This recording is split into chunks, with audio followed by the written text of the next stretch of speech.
explained all season that the ACL math made it very unlikely that Klay would return this season, but maybe there was a sliver of possibility. What made it officially official that he'll be out for the season? Just the determination by the trainers, the training staff, that you know, even though he's coming along well, there isn't any chance at this point. So, you know, we told you we'd have an update right after the All-Star break, and here's the update. And this is, as I said, this is what I expected from the beginning, given the severity of the injury and the timetable, the normal timetable. And so here we are, and it's no surprise. Is this what Klay expected as well? Was he prepared for this? Yeah, I think so. You know, for the most part, Klay was expecting this. It's been a very frustrating year for Klay, but you know, I think he's almost out of the woods. You know, he's a couple months away from this season ending and him, you know, moving towards a summer of preparing for the next season with his teammates, and that's I think that's a much better place for him to be emotionally. So I've really felt bad for him. Klay loves to play basketball so much. He loves this game, and it means so much to him. And in some ways, he's kind of been lost without it. You know, he's been so anxious to be out there on the floor helping his teammates. He sees all these young guys. He sees our struggles. He wants to be out there, but you know, it's been a long haul. And you know, I had the same injury in college. I've been through the rehab process. It seems to take forever, but you know, he's almost to the point where he's going to be able to do a lot of things on the floor, but not close to playing. So most of this is behind him. He's got a lot of great stuff to look forward to, but you know, today we just make the determination that he won't play, but this is what we expect. Jane. Steve, along those lines, have you guys discussed the Tokyo Olympics? Is that off the table for him now? I know it's not off the table. He's still it's still a possibility. We haven't really discussed it. Still, I think the team meets in July, so it's still quite a ways away. But it's really not anything we're discussing at this point. It's still a possibility. Do you feel one way or the other about that right now, or it's still too far away? Too far down the road. Okay. You know how much that means to him, I'm sure. Yeah. And obviously his health is the #1 concern, and so we'll kind of, you know, cross that bridge when we come to it. Well, it's not, obviously he's not playing, but what do you want to see the next couple of months before you break for summer with him? I mean, you mentioned he'll be able to get out on the floor more. I mean, do you want to try to see him maybe get in practice before the season? Not necessarily. It's really up to Rick what he's going to be doing. He's already out there shooting around and stuff, and you know, he's moving really well. So he's just normal progress. That's the main thing. Can he sprint or jump yet? I haven't seen that. Steve, you know, right here. When the season first started, you know, there was like maybe an outside hope that, you know, the season went under different circumstances that he may be able to come back. Do you think that this would have been the outcome all along if you guys were in the playoff hunt or not? I mean, if you guys were in the playoff hunt, do you think this probably would have still been the same outcome? That's why I said what I said back in whenever it was, November. I know it created quite a stir, but and then blame me. So. And I blamed you. Yeah. It's an ACL. You know, ACLs generally you're looking at 9 to 12 months. So this is what I expected, what we expected all along, and you know, we left the door open, but just a sliver. And you know, this is as I said, it's not a surprise. Coach, the Rockets are now going small the majority of the game, if not the whole game. You guys obviously had a lot of success with your small ball lineups, but you would only use them in limited minutes. What was your reluctance to play smaller lineups for more minutes, and what do you think the drawbacks would be to playing small for a full game? Well, they're really good at it, so you know, more power to them. I think you have to play to your strengths, and each coach has to determine what that means for his team.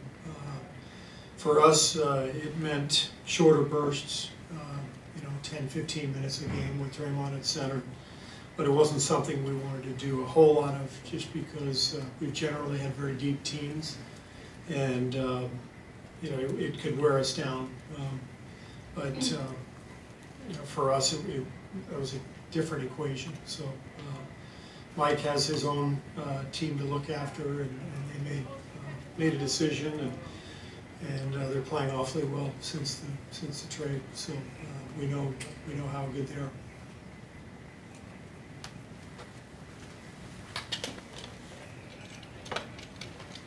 The official news about Klay just kind of reinforces the idea that this is a different sort of season for the Warriors. Next year will change again. For you personally, has it been hard to balance changing expectations while also, demanding everything you can get from a young team? Well, I think that's the job, right?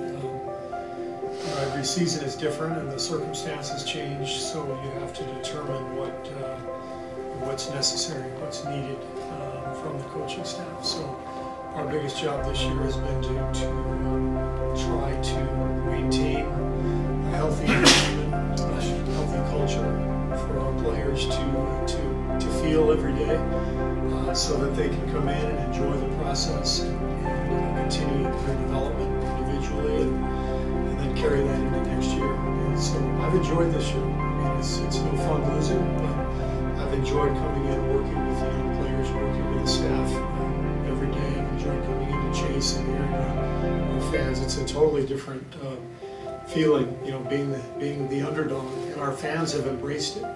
You can feel that they've got a lot of energy pulling for these young guys, and when we have won and we've competed at a high level, for us, our fans have really appreciated it, and I think our coaching staff has really appreciated it. The effort has been there, and we've seen a lot of growth, and there's a lot of satisfaction to be taken from that.